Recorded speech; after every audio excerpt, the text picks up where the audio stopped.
গাজীপুরের শ্রীপুরে বাংলাদেশ জামায়াতে ইসলামীর উদ্যোগে জুলাই আগস্ট গণঅভ্যুত্থানে শহীদ, আহত ও পঙ্গুত্ব বরণকারীদের স্মরণে এক দোয়া মাহফিল অনুষ্ঠিত হয়েছে। বিস্তারিত থাকছে আশরাফুল আলমের সরকারের প্রতিবেদনে। মঙ্গলবার গাজীপুর জেলা শাখার ব্যবস্থাপনায় শ্রীপুরে এই মাহফিলের আয়োজন করা হয়। দোয়া মাহফিলে প্রধান অতিথি ছিলেন গাজীপুর জেলা জামায়াতের আমির এবং গাজীপুর ৩ সংসদীয় আসনের প্রার্থী ডক্টর মোহাম্মদ জাহাঙ্গীর আলম।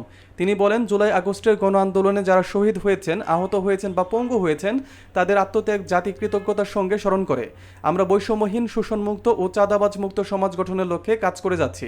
বিশেষ অতিথি হিসেবে উপস্থিত ছিলেন শ্রীপুর উপজেলা জামায়াতের আমির মোহাম্মদ নুরুল আমিন। সভাপতিত্ব করেন গাজীপুর জেলা জামায়াতের সহকারী সেক্রেটারি অধ্যাপক মোহাম্মদ মুস্তাফিজুর রহমান এবং সঞ্চালনায় ছিলেন উপজেলা সহকারী সেক্রেটারি অধ্যক্ষ আবুল কালাম আজাদ।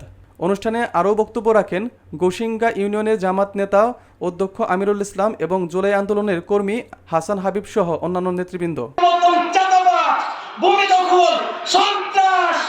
মাদক নিয়ে তারা রাজত্ব করবে বলে দিতে চাই, আপনারা ঘুমের ঘরে স্বপ্নে দেখবেন না।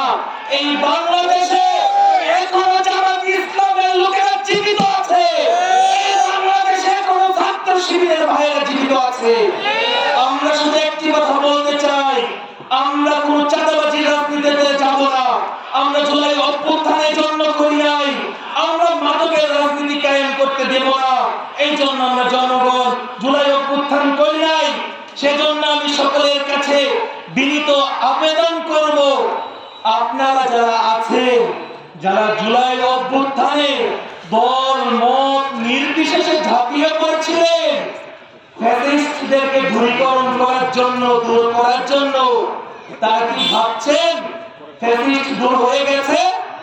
যাদের মধ্যে ফ্যাসিস্টদের আচরণ পাওয়া যাবে তাও ফ্যাসিস্টদের অন্তর্ভুক্ত হোক, সে যেই দলেরই নেতা না কেন, যেই দলেরই ব্যবহার করে না কেন।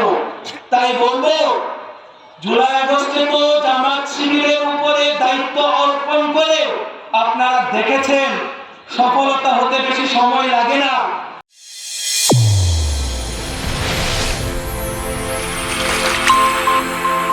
চ্যানেল A1 হৃদয়ের